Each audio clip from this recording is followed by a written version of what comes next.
Hello, this is Danny Raymond, the voice behind Ray's Guide, and this is going to be the first in a set of videos covering the tutorial for new players of Star Citizen. There are plenty of getting started videos, but in this case I'm going to make them small and modular, so that players don't have to watch all of them if they're not applicable to them, and it'll be easier to keep them up to date with changes to the game. If only one of the videos needs to be updated, then that's all I need to update. So in this first video, I'm going to take you from literally an empty computer to signing up, buying, downloading, and entering the game. The first thing, of course, is you have to have an RSI account. Because of the military presence in most of the game lore, this is called Enlisting. Enlisting requires a unique account name, which can be different than your handle on the game or the forums, a valid email address, of course, and then a password with the typical 3 requirements. Birth date and an optional referral code, which gets a little bonus to your referrer, but also gets you 5,000 credit. So it's about 1 free mission's head start. My referral code, if you don't have anybody else's, if you refer, is STAR CPG65NPL. When all is as you wish, click Enlist and the account is created. Now, there isn't a free fly event going on when I recorded this, so my next step is going to be actually buy the game. But when you are watching this, if there is a free fly event, then of course don't buy the game yet. Unfortunately, free fly events vary somewhat. Some of them just allow you to go from here to download the game. Others have required a code being entered on a page on the site while logged in. So follow the instructions that came with the free fly announcement. But as I said, there's no free fly event going on now, so of course comes the step of actually buying the game. Or rather, a game package, which is the game plus your first ship. While it is possible to play the game just being a crew member on some other person's ship, CIG has decided that there's just too many avenues cut off from you if you don't have a way to get around on your own. You can go directly to the Pledge Store and look for the game packages on the Pledge Store, or you can look under Games and Star Citizen. This will take you to their marketing information. It gives you a good overview of what the game hopes to be and what is available now. Now, eventually, it will give you the choice of 2 starting ship packages to keep things simple. Usually the Aurora and the Mustang, but right now it's the Aurora and the Titan. They tend to switch things up.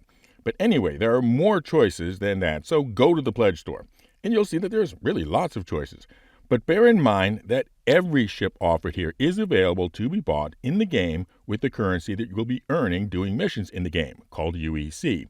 So none of these ships are things that you will be locked out from if you don't spend money on them. You can go from 0 to hero with even the least expensive ships. The more expensive ships let you go from 1 or 2 or 10 to hero, which is faster, but is it actually more fun? Now you can also see here that Squadron 42 is an additional purchase or as an add-on to the ship package. So what is that, Squadron 42? That is a single-player linear game using the same game engine and setting and including A-list actors. Yeah, that's Mark Hamill. I'm almost done here, kid. Just a few last tweaks. Hey, now that we've had a skirmish with the OMC and you've seen how they fly, you might want to make a few adjustments of your own. Time-wise, it is presumed to occur earlier than the persistent universe of Star Citizen, sort of a prequel. Now, Squadron 42 is being intensely worked on in private, and so far, there is a notable lack of anything to actually do about it. No playable demo, no beta, whatever. So is there really any reason to buy it now? Only if you're sure you're going to want it, and equally sure that whenever you can buy it, that a AAA game with a double A-list set of actors is going to cost significantly more than this.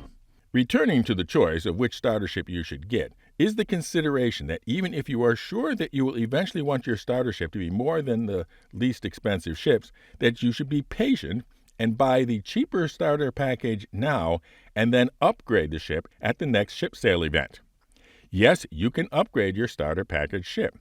And the reason to do the upgrade is that the starter package ships carry 6-month insurance. And upgrading that ship at a ship sale event, the upgraded ship will typically have 10-year insurance. We don't know how important it will be in the game since currently the insurance clock isn't active. But still, 10 years has to be better than 6 months. Between the 2 least expensive packages, the broad consensus was that the Aurora was superior to the Mustang. But with 3.17.2, the Mustang was given a drop-down cargo hold that makes it much easier for doing delivery missions, and delivery missions are such a significant part of the early game that the new best advice is to get the Mustang. So I will. Click to place order, and it will ask you about your home address, phone, all that other purchase information, which of course I'm not going to show you. Then it's going to show you the disclaimer, which I know that from years of habituation you aren't going to read. But in this case, there really are parts you should read, so I'm going to read them for you. Open Access Alpha isn't for everyone. Because the game is still a work in progress, there are bugs and changes to design. In addition, in-game items, content, and features that may take longer to realize than originally estimated. That's why we have a 14-day refund policy, but after that period elapses, pledges are final. By placing your order, you acknowledge that you have read, understood, and accepted the above and our further terms of service, in particular the section Fundraising and Pledges.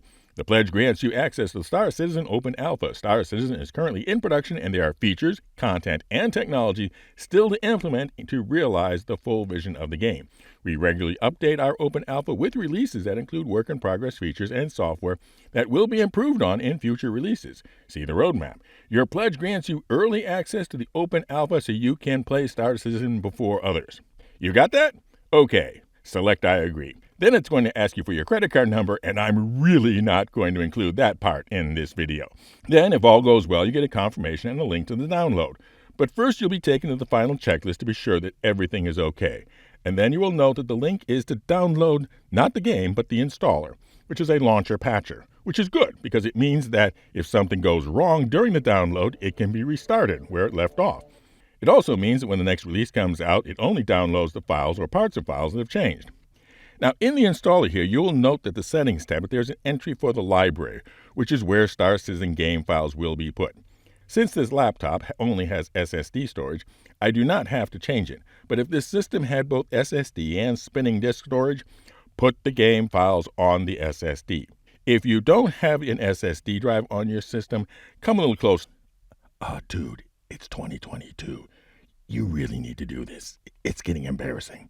So since this download is going to take quite a bit of time, it's a good spot to end this installment and then pick up on the next one with actually launching the game, creating our character, and talking about basic key bindings and how to customize them. Since you're already stuck with waiting for the download, maybe go ahead and watch that one. And since I promised I would keep these things short, I'm not going to be going into all the details of the ship giveaway, particularly since winning a massive multiplayer ship isn't really a new player thing. So I'll just call the secret word as either of the two least expensive ships in the game. Fly safe, keep it real, and I'll see you in the verse. This is Daniel Raymond for Ray's Guide.